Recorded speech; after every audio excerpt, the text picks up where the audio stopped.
Aujourd'hui, les changements s'accélèrent et il devient urgent d'éveiller les consciences. J'ai voulu interroger des personnalités qui vont vous faire découvrir des phénomènes troublants qui devraient stimuler votre curiosité et votre désir de suivre les chemins de l'inexploré.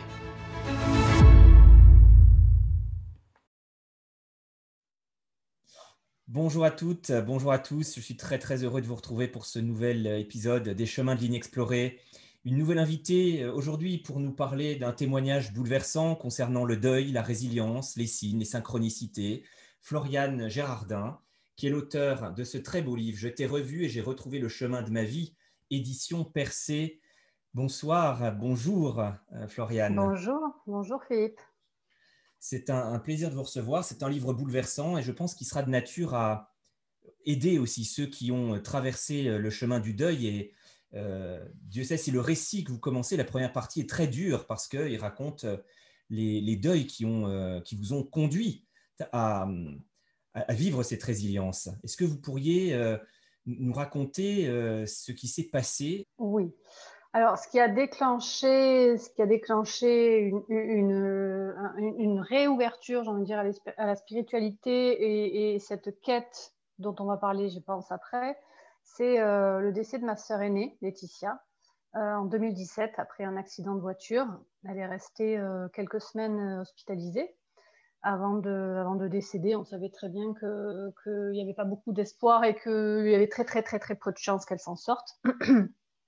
Et donc voilà, après ce décès, j'ai eu besoin d'aller chercher des réponses, mais ce décès, j'ai envie de dire, est arrivé bien après. Enfin, c'est la cerise sur le gâteau, mais la cerise négative sur le gâteau, puisque c'est arrivé après de nombreux autres décès de membres de ma famille, à commencer essentiellement par mon père, mes grands-parents et d'autres décès aussi alentour, des oncles, les compagnons de ma mère. Enfin bref, en quelques années, en 5-6 ans maximum, on a vécu dans mon entourage familial de nombreux décès. Et donc, beaucoup de choses se sont ébranlées dans ma vie, dans le chemin de vie que je connaissais. Jusqu'à 30 ans, il ne m'était rien arrivé. J'avais une vie où tout allait bien, il n'y avait pas de drame, il n'y avait rien de très compliqué. Et à partir de mes 30 ans, le décès de mon père et les autres, ben, ça s'est un petit peu plus compliqué, jusqu'à celui de ma sœur, qui évidemment était parfaitement inattendu, soudain, brutal et extrêmement douloureux. Et voilà. Et donc, à partir de là, j'ai entamé un chemin de quête de sens. Oui, quête de sens, on peut effectivement aisément comprendre, parce que face à tous ces deuils, il y a la question de l'absurde de l'existence, la question du sens, la question du vide. Par quoi et vers quoi vous êtes-vous tourné en premier face à cette horreur? Ben, vers la psychanalyse d'abord, parce que mon chemin m'avait amené à faire une psychanalyse pendant plusieurs années, et je crois que c'est la première chose qui m'a sauvé la vie. Pour bien d'autres raisons en amont, et qui quelque part, j'y ai repensé énormément depuis, m'a aussi, c'est comme si c'était anticipatoire de quelque chose, de tout ce qui est arrivé après. Et donc, ça a été ma première voie de secours, parce que j'avais besoin de mettre du sens sur certaines choses, sur ces événements-là. Donc, je me suis tournée vers la psychanalyse. Enfin, je continuais ma psychanalyse, mais en même temps, ça ne suffisait plus. J'avais besoin de quelque chose de plus. Et là, après, il n'y a plus que la foi, il y a la spiritualité. Parce que face à ces choses qui nous dépassent, pardon, et qui ne peuvent pas forcément avoir de sens, prendre de sens, ben, qu'est-ce qui reste? Donc, voilà, après, je me suis engagée là-dedans, et je me suis tournée vers la TCH. Voilà, La effectivement, première chose que j'ai faite, voilà. on va en parler. Alors, rappelez pour celles et ceux qui nous suivent, tout le monde ne sait peut-être pas de quoi il s'agit. Est-ce que vous pouvez nous en parler? Puis vos trois expériences TCH, qui ne sont pas forcément les expériences les plus merveilleuses ou bouleversantes. C'est important aussi de le signaler. Oui, en effet. Alors, les trois expériences TCH. Après le décès de Laetitia, donc la TCH, c'est la transcommunication hypnotique. Euh, c'est une hypnose. Et alors là, il se trouve que ça se fait en atelier. On est plusieurs à venir le même jour, à la même heure, pour vivre le même atelier, la même guidance hypnotique. Et ça a été créé par Jean-Jacques Charbonnier et le postulat, c'est de dire que ça peut permettre d'ouvrir un contact avec des défunts ou bien d'autres choses. Mais moi, c'était ça qui m'intéressait dans la TCH. Et je me suis tournée vers ça parce que, face à la détresse dans laquelle j'étais après le décès de ma sœur, j'avais ce besoin d'essayer d'obtenir un contact avec elle. Et je connaissais l'existence de ces ateliers, donc je me suis tournée vers ça. J'étais, je dois le dire, assez désespérée. Et j'étais persuadée, quand j'ai réussi à avoir une place pour ma première TCA, j'étais assez persuadée que c'était le signe qu'on avait un rendez-vous, parce que je ne m'attendais pas du tout à ce que ce soit possible. Et puis, c'est arrivé, mais ma première expérience de TCH a été plutôt ratée, enfin, a été ratée, je dirais, parce que ça ne marche pas à tous les coups et ce n'est pas une solution miracle non plus. Et voilà, il ne s'est absolument rien passé. Je n'ai eu aucun contact avec rien ni personne. J'en ai été très triste, évidemment, puisque c'était quelques mois après le décès de ma sœur. Mais alors, quelque part, aujourd'hui, avec bien du recul, parce que c'était il y a quand même plusieurs années maintenant, quelque part, je me dis que c'était pas plus mal et c'est pas pour rien, parce que je pense que j'avais besoin d'avancer dans mon chemin de deuil aussi, dans ce processus-là on ne peut pas en faire l'impasse de tout ça, de toutes ces étapes par lesquelles on doit passer. Voilà. Mais ça a ouvert une porte quand même à ce que je sois plus réceptive à certaines choses, plus dans la possibilité d'accueillir ce qui pouvait venir. Voilà, ça a été petit à petit, ça ne s'est pas fait tout d'un coup. Alors, vous racontez malgré tout, après la première TCH, un rêve. Oui, c'est vrai. Pas banal. C'est comme si ça avait été à rebours. Je crois que vous êtes d'ailleurs un peu malade juste après cette TCH. Et puis là, un rêve où vous recevez une visite. Oui, oui, et pas de n'importe qui, de ma grand-mère maternelle, qui a été extrêmement importante dans ma vie et qui avait ce côté enveloppant, accueillant, rassurant. Et voilà, j'ai passé énormément de temps avec ma grand-mère, elle comptait énormément pour moi dans ma vie. Et donc, 3 nuits après ma première TCH, en effet, donc, je suis un peu malade, j'ai une gastro pour être clair. Donc, je ne suis pas bien, je suis chez moi, alitée, je ne bouge pas, je ne fais rien d'autre qu'essayer de dormir et me requinquer. Et je fais un rêve. Alors, je dis un rêve parce que je ne sais pas comment le dire d'autre. Vous avez parlé de visite. Mais c'est ça, je reçois une visite. C'est quelque chose que je n'ai jamais expérimenté, que je n'ai jamais vécu. Je sens bien que c'est complètement différent d'un rêve, mais il se trouve que ça se passe la nuit pendant que je dors. Donc, je le raccroche comme ça à ma réalité du moment. Mais il y a une dose d'amour, une quantité d'amour, une transmission de sa part vers moi qui est extraordinaire, que j'ai jamais connue, que j'ai jamais ressenti depuis. Et c'est... Je ne doute pas que c'est lié à la TCH. Et c'est quelque chose qui est là pour m'apaiser. Et dans une étreinte qu'on a, elle et moi, je sens vraiment qu'il y a quelque chose qui est tout va bien. Et ce tout va bien englobe je te pardonne, mais il n'y a rien à pardonner. Je m'en voulais beaucoup de n'être pas allée la voir à l'hôpital lorsqu'elle est décédée. J'aurais pu y aller. Je savais très bien que c'était inéluctable et que ça arriverait prochainement. Mais quelque chose m'a paralysée. Je n'ai pas réussi à y aller. Je suis arrivée trop tard, une fois qu'elle était déjà partie, et je m'en suis beaucoup voulu. Et cette étreinte-là, dans ce rêve, entre guillemets, m'a vraiment apaisée énormément et m'a accompagnée après pendant un moment. Je n'avais donc pas réussi à voir ma sœur en TCH, je n'avais vu personne, hein. J'avais pensé aussi à d'autres défunts, notamment ma grand-mère. Mais voilà, je crois qu'il était nécessaire d'en passer par là pour ensuite continuer d'avancer et en venir à la suite. Donc. Alors c'est vrai qu'on parle de rêve ou de visite, c'est ce qu'on appelle aussi vécu subjectif de présence d'un défunt, de contact avec un défunt, hein. On en avait parlé il y a très peu de temps avec Evelyne Elsesser. C'est quelque chose de plus fort qu'un rêve. Ah oui, ça n'a rien à voir. C'est autre chose. Alors, il ne doit pas exister de mots dans la langue française pour qualifier ça, à part de parler de visite. J'ai appris plus tard, en effet, que ça pouvait s'appeler recevoir une visite par un rêve. Mais et c'est pas très courant, enfin, on n'en parle pas beaucoup, on n'entend pas grand monde parler de ça, à part quand on s'y intéresse, évidemment. Et j'ai appris, j'ai assisté à une conférence d'Evelyn Elseiser avec Stéphane Alix, mais bien après, où justement, elle parlait de ses vécus subjectifs de contact avec un défunt, et notamment des choses qui pouvaient se passer par le rêve, et notamment ses visites. Et là, j'ai raccroché à ce que moi, j'avais vécu. Je me suis dit, ah ben voilà, c'est quelque chose de cet ordre-là. C'est aussi un livre qui parle beaucoup de signes, de synchronicité. À chaque page, il y a des événements incroyables qui vous rapprochent des bonnes personnes au bon moment, notamment Stéphane Alix, que vous venez de mentionner. Est-ce que vous pouvez nous raconter comment vous êtes venu à rencontrer Stéphane Alix, qui a été très touché par votre témoignage? Oui.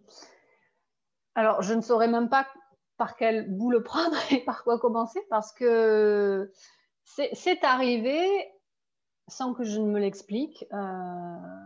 J'avais donc refait, alors j'en étais où là à ce moment-là? Non, la boucle s'était bouclée. La première année après le décès de Laetitia, c'était bouclé. Et donc la première TCDH était déjà loin derrière moi. Et je sentais que c'était un moment de transition, le temps de passer à autre chose. Après cette première année de décès, c'est le défunt, entre guillemets, on le laisse un peu derrière et nous, on continue d'avancer. Et c'est un moment un peu délicat quand même. Et là, je me suis abonnée à Inexploré. Et donc, Stéphane Alix avait créé, avait fondé avec l'INRES. Et là, je me suis vraiment beaucoup documentée. J'ai lu des livres, notamment certains de ces livres. J'ai regardé des documentaires, j'ai regardé des conférences, j'ai commencé à assister à des conférences.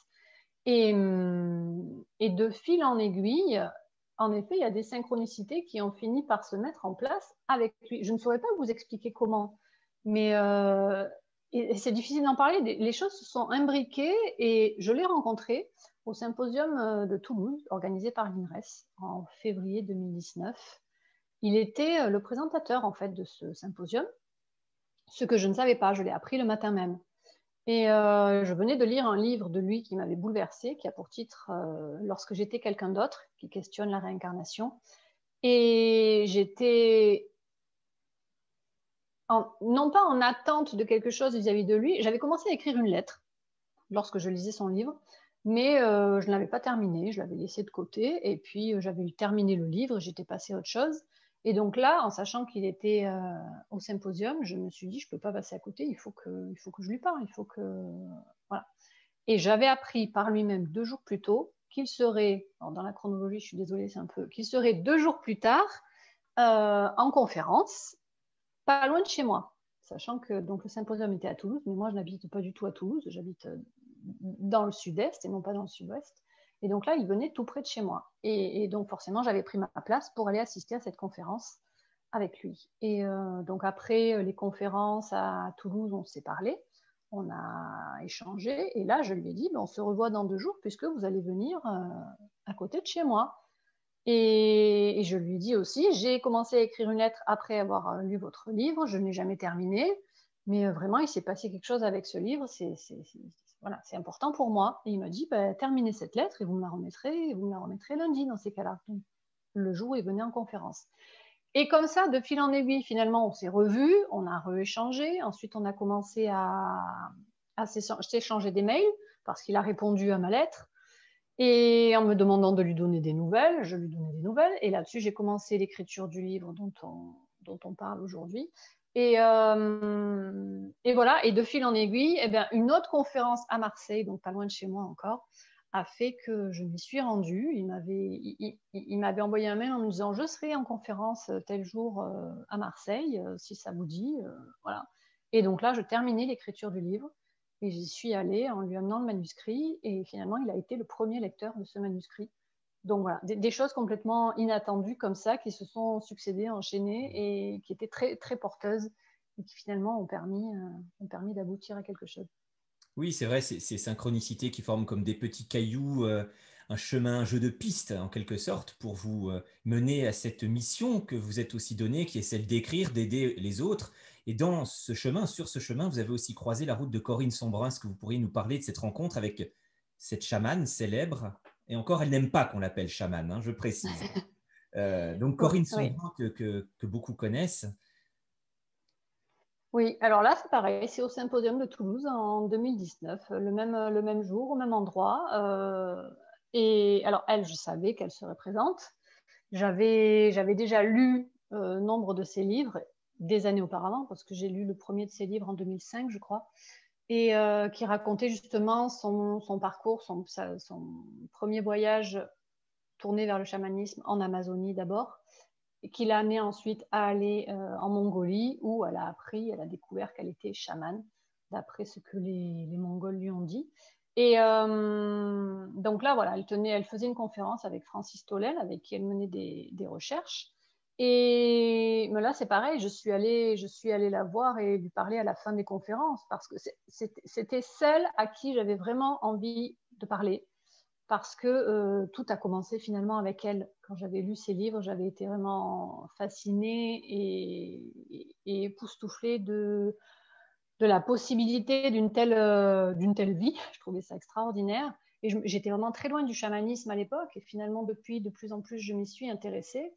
Et voilà, c'était vraiment à elle que je souhaitais parler. Et on a eu un échange. Elle est très accessible, elle est très naturelle, très spontanée, très accueillante aussi. Et je lui ai parlé un tout petit peu, très vite fait, de quelques détails de ma vie. Et notamment, elle avait présenté dans la conférence les travaux d'étudiants de beaux-arts en transe, qui justement créaient des œuvres. Enfin, il y en avait une qui était absolument magnifique. Et je m'étais essayée quelques temps plus tôt à une sorte sur un fond musical d'ailleurs, qui vraiment me mettait dans un état particulier, qui faisait que j'arrivais à lâcher prise, quelque chose passait par moi et finalement ma main écrivait toute seule sur le papier. Donc je lui ai raconté ça un petit peu et tout de suite, très enthousiaste, elle m'a dit « Oh, mais ça, en effet, c'est un état de transe. Continuez, n'hésitez pas, n'ayez pas peur, allez-y. » voilà. Donc elle m'a expliqué qu'elle était en train de fonder le Transscience Institute, qui existe désormais, justement pour étudier les états de transe et les effets de la transe sur le cerveau. Voilà. Et de façon totalement naturelle, spontanée, simple. Voilà. Et ça a été vraiment... À la fois, ça bouclait une boucle avec ces années qui avaient précédé et à la fois, ça relançait sur autre chose. C'était vraiment un très chouette moment. Mmh. Et vous êtes vous-même peut-être découvert un pouvoir de médium. Est-ce que vous allez apprendre? Est-ce que vous pensez qu'on peut apprendre à être médium? Est-ce que vous ressentez médium? C'est quelque chose que j'ai ressenti en lisant votre livre, qui avait à la fois Ah ce ouais. potentiel. Je ne sais pas pourquoi j'ai ressenti ça. Bah écoutez, je ne sais pas non plus. Alors, j'en parle à la fin du livre, je me suis intéressée à la médiumnité au milieu de tout ce parcours, mais je doutais de pouvoir recevoir des choses. C'est vrai que je captais des signes, j'étais capable de voir, enfin, de vivre des synchronicités, de me dire ah ben oui, là il y a quelque chose, mais de là à avoir une communication plus fluide, plus établie, plus installée, j'ai envie de dire, franchement, j'en doutais beaucoup. Et je me suis dit, bah, essaye, va voir. Et donc ça, c'est ce que j'ai fait, et je ne le raconte pas dans le livre parce que c'est arrivé après, un atelier alors mince, comment ça s'appelait, découverte des capacités intuitives et médiumniques avec Pierre Jonas, qui est un médium assez connu et reconnu en France. Donc ça se passait à Cannes. Donc il y a eu plusieurs choses. Alors je n'ai pas le droit de rentrer dans le détail de ce qui se travaille dans ces ateliers, mais ça a été très très intéressant. C'est surtout, j'ai envie de dire, moi, plus l'intuition. Tout ce parcours et cet atelier me l'a confirmé, m'a ouverte à être plus réceptive à mon intuition, plus attentive à ce qui est du domaine de l'intuitif. De là à dire que j'ai des capacités médiumniques, moi j'en suis pas forcément... Mais ça en fait partie aussi, d'une certaine manière. Mais je crois que j'ai aussi quand même une crainte, quoi qu'il en soit. Même si j'ai perçu des choses, j'ai quand même une crainte à aller plus loin, en tout cas à ce stade. Alors, il y a plusieurs expressions aussi qui ressortent et des leçons de vie que j'ai retenues de votre livre, notamment le donner sans rien attendre de retour. Est-ce que ça fait partie des messages que vous avez pu aussi percevoir à travers vos perceptions, des rêves ou des symboles, des signes? Eh bien, c'est du coup quelque chose que j'ai expérimenté. Alors ça vient de la Bible, hein, donner sans rien attendre en retour. Donne et tu recevras. Et c'est ce que j'ai vécu, c'est ce que j'ai ressenti, parce que quand je me suis abonnée à l'INRES, par exemple, euh, ça faisait partie du processus, moi, qui me permettait d'avancer et de m'ouvrir à quelque chose d'inexploré, puisque c'est voilà, de ça qu'il s'agit. Et, et en même temps, il y avait, alors, après le décès de Laetitia, on avait une indemnité pour le préjudice subi.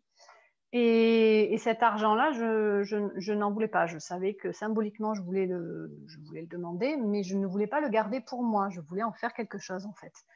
Et donc, j'ai décidé de donner et de partager cette somme en 3 et de donner un tiers, au final, à l'INRES. Parce que ça faisait sens pour moi, parce que voilà, c'était quelque chose qui m'intéressait. Et moi, je me disais, dans mon chemin de vie, justement, c'est vers cette voie-là que je souhaite aller, m'intéresser à ce qu'on ne connaît pas ou qu'on n'a pas encore complètement exploré. Et sans aucune intention autre, sans rien attendre en retour, justement. Et c'est à partir de là que j'ai reçu énormément. Donc l'INRES m'a remercié et en remerciement, alors que je n'attendais pas à ça, alors m'a offert déjà un abonnement au magazine Explorer pour 10 ans. Donc, je suis abonnée à Explorer pour 10 ans grâce à ça. J'ai accepté et j'étais ravie. Et là-dessus, m'a envoyé un paquet de cadeaux. Alors, il y avait le geste, le concret, mais au niveau symbolique, c'était vraiment encore plus grand que ça. J'ai vraiment reçu, moi j'avais l'impression de recevoir quelque chose de l'univers tout entier. Ça m'a profondément touchée. Et à l'intérieur de ce paquet, il y avait notamment le livre de Stéphane Alix. Donc tout est parti de là parce que j'ai fait un pas, c'est revenu vers moi. Et j'ai l'impression d'avoir reçu au centuple depuis, parce que ça m'a vraiment remise, moi, sur mon chemin de vie, et ça m'accompagne encore. Hmm. Alors, on a déjà parlé à plusieurs reprises dans cette série d'émissions de la survie possible de la conscience après la mort. Alors, on a reçu des scientifiques qui ne concluent pas forcément de manière avec des preuves objectives et qui cherchent. Vous, votre intime conviction, quelle est-elle? La conscience survit-elle? C'est peut-être... Alors, comme ce dont vous venez de parler, j'ai aucune certitude. Je peux évidemment, et puis alors au niveau scientifique, je ne suis pas du tout calée, donc forcément, je ne pourrais pas rien affirmer de ce point de vue-là, mais de ce que j'ai vécu et de ces signes que j'ai reçus et que je continue de recevoir de façon moins fréquente, parce que je suis moins dans cette démarche-là aussi peut-être aujourd'hui, mais je crois, oui, qu'il y a quelque chose qui survit après. Je ne me l'explique pas autrement. Alors, vous vous êtes remise sur votre chemin de vie et je crois que ça passe par l'écriture.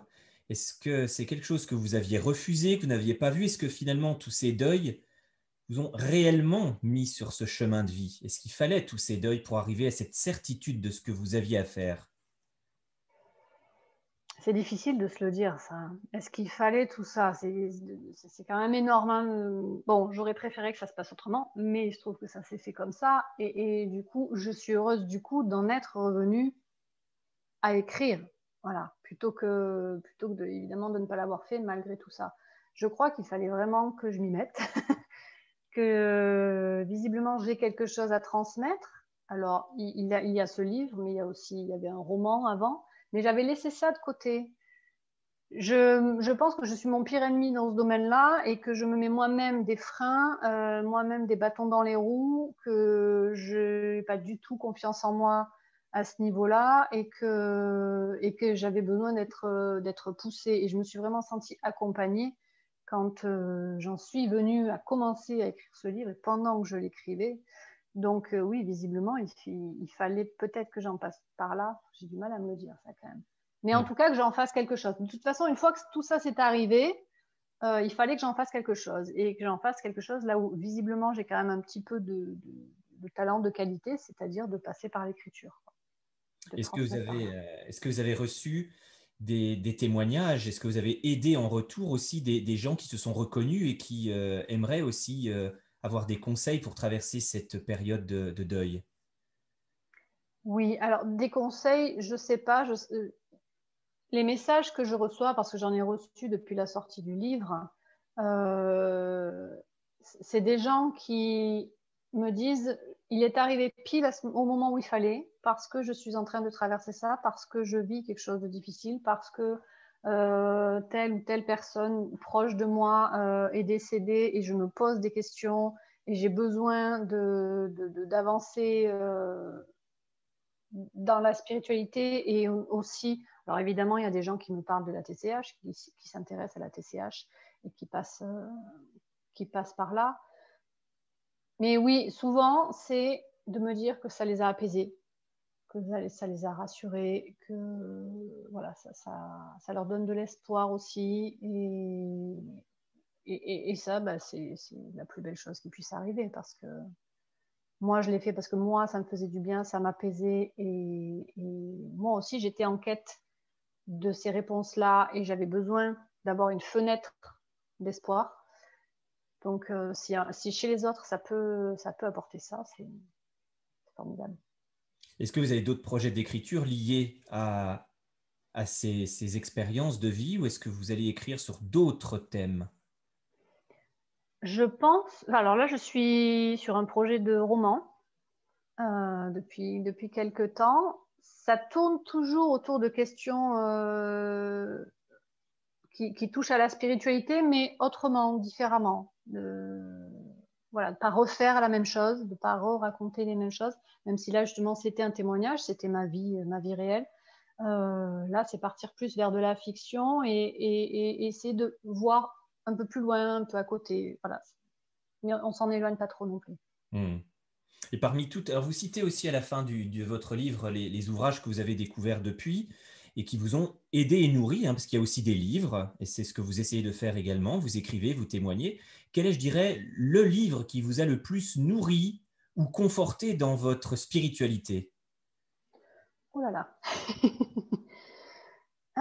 Qui m'a le plus nourri. C'est difficile. Il y en a plusieurs, c'est très difficile. Vous pouvez en indiquer plusieurs. Ça sera aussi quelque chose d'intéressant pour toutes celles qui nous suivent aussi. Ouais. Alors là, je pense spontanément au livre de Stéphane Alix. Alors, pas qu'un seul d'ailleurs. Les 3 livres de Stéphane Alix, donc celui que j'ai cité tout à l'heure, lorsque j'étais quelqu'un d'autre, mais aussi La mort n'est pas une terre étrangère, qu'il avait écrit. C'est un des tout premiers livres qu'il a écrit après le décès de son frère, Thomas, en Afghanistan, même s'il l'a écrit quelques années plus tard. Mais ce livre-là a été vraiment très important pour moi parce que justement, il montre le basculement et ce moment où on passe d'une réalité à une autre, d'une certaine manière, dans sa propre vie. Et ce qui l'a amené justement après à s'intéresser, à s'ouvrir à toutes ces questions-là. Donc voilà, celui-là. Après, il y en a un classique, c'est La vie après la vie de Raymond Moody, qui est sorti il y a bien longtemps. La preuve du paradis aussi d'Eben Alexander. Enfin voilà, il y en a quand même, puis je pourrais en citer encore beaucoup. J'en ai mis quelques-uns quand même en bibliographie à la fin du livre parce que j'ai beaucoup lu pour me nourrir de toutes ces expériences et de tous ces récits et de toutes les réponses que ça pouvait apporter. Voilà. Très bien. Ben, écoutez, en tout cas, on ne peut que conseiller à nos spectateurs, spectatrices de lire ce témoignage, sous-titré d'ailleurs Existe-t-il une vie après la vie? C'est une question qui nous taraude tous. Et je resignale aux éditions Percé, je t'ai revu et j'ai retrouvé le chemin de ma vie. Merci Floriane pour ce beau témoignage émouvant et ce sursaut, cette résilience. Ben merci Philippe, merci beaucoup. Merci à vous, en tout cas à tous, de nous avoir suivis pour cette série d'émissions. Et puis, je serai très heureux de vous retrouver pour d'autres épisodes, d'autres aventures, d'autres territoires inexplorés. On a beaucoup parlé d'inexplorés à travers cette émission. Merci, à bientôt, au revoir.